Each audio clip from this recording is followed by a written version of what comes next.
Election commission और केंद्र की सरकार मिल करके चुनाव को मैनिपुलेट कर रही है, ये नहीं होना चाहिए। ताज़ा उदाहरण आप बिहार से ले सकते हैं।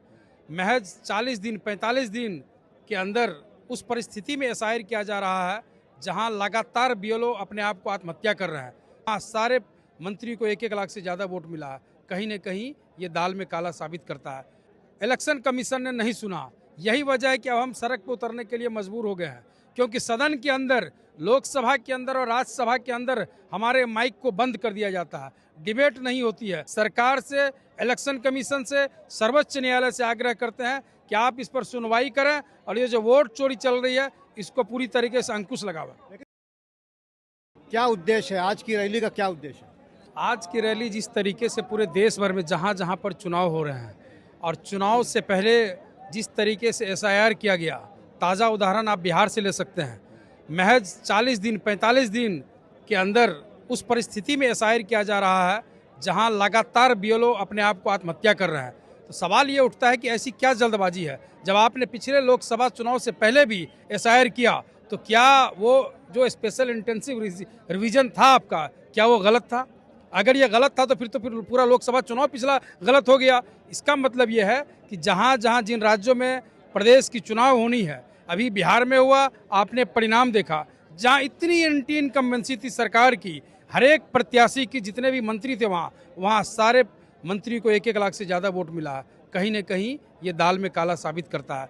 हमारी मांग है कि आप जो एसआईआर के नाम पर तमाम देश भर के दलितों के, अल्पसंख्यकों के और ऐसे गरीब तबके जो अपनी बात को लेकर के पेपर जमा नहीं कर सकते हैं, आप उनको कहीं न कहीं जानबूझ करके वोटर लिस्ट से वैसे लोगों के नाम को रिमूव करना चाहते हैं। इसी हमारी मांग है, तो क्या लगता है कि ये सरकार और चुनाव आयोग आपकी मांग मानेगा?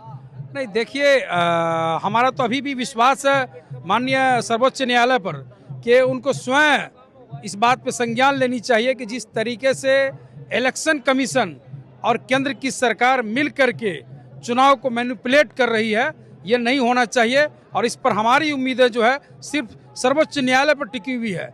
हम इलेक्शन कमीशन से बहुत ज़्यादा उम्मीद नहीं कर रहे हैं, इसलिए कि भारतीय जनता पार्टी और इलेक्शन कमीशन दोनों में ऐसा लगता है कि एक अन्योन्याश्रय संबंध है, एक ऐसा संबंध है जो एक दूसरे का प्रवक्ता बन करके अगर आज हम इलेक्शन कमीशन पर सवाल उठाते हैं तो वो लोग जवाब कम देते हैं और भारतीय जनता पार्टी आगे आ जाती है जवाब देने के लिए।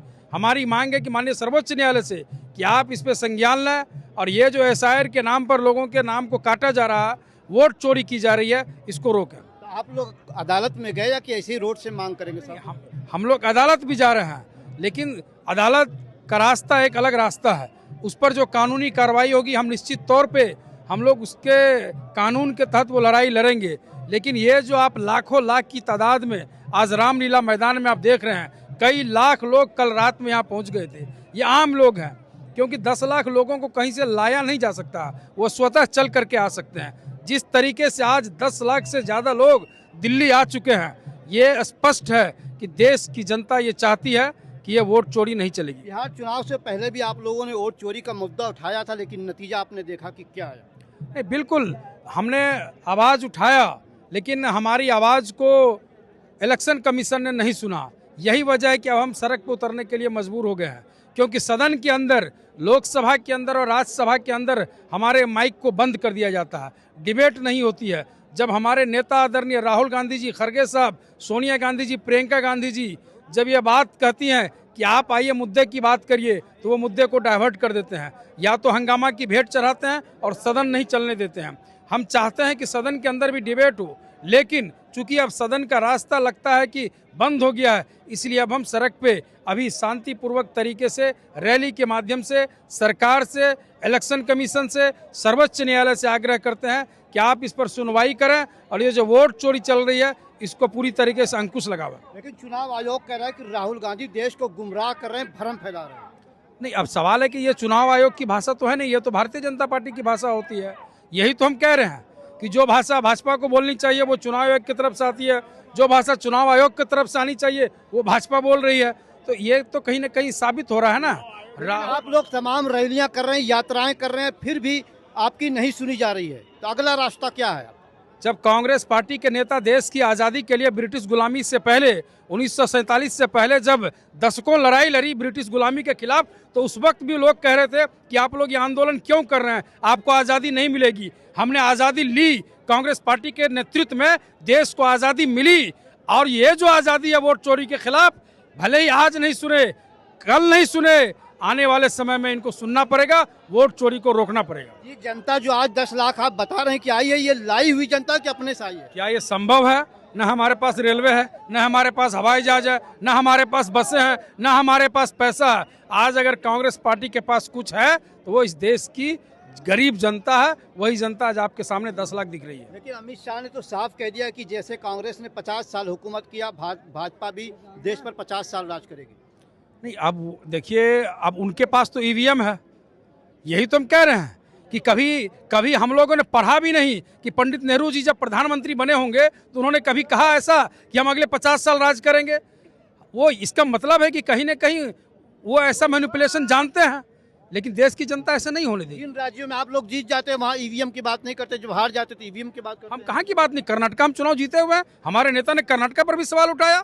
हम वो राजनीति नहीं करते हैं। सत्ता पाने की राजनीति कम से कम कांग्रेस पार्टी तो नहीं करती है। हमें सत्ता का हवस नहीं है। हम देश की जनता की खिदमत कैसे हो, देश के अंदर जो डेमोक्रेटिक इंस्टीट्यूशन है जिसको ख़त्म किया जा रहा है, देश के अंदर जितने भी इंस्टीट्यूशन है उसको ख़त्म किया जा रहा है, उसको कहीं ना कहीं उसका आरएसएस करण किया जा रहा है, तो हम लोग चाहते हैं कि हम उसको नहीं होने देंगे। आज की रैली से क्या संदेश है और क्या लगता है कि इस रैली के बाद चुनाव आयोग और सरकार पर कुछ असर पड़ेगा? निश्चित तौर पे देखिए, उन लोगों को अंदाज़ा नहीं था कि देश की लाखों जनता एक पुकार पर, कांग्रेस पार्टी के एक पुकार पर यहाँ पहुँच जाएगी।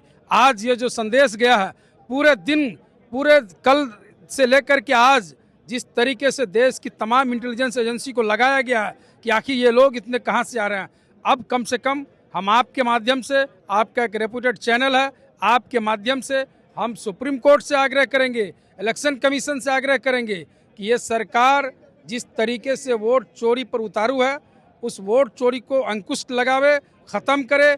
एसआईआर के नाम पे जितने लोग बीएलओ, ये तमाम लोग जो अपनी आत्महत्याएं किए हैं, उनके परिवार को नौकरी दे, उनके परिवार की सुरक्षा बढ़ावे।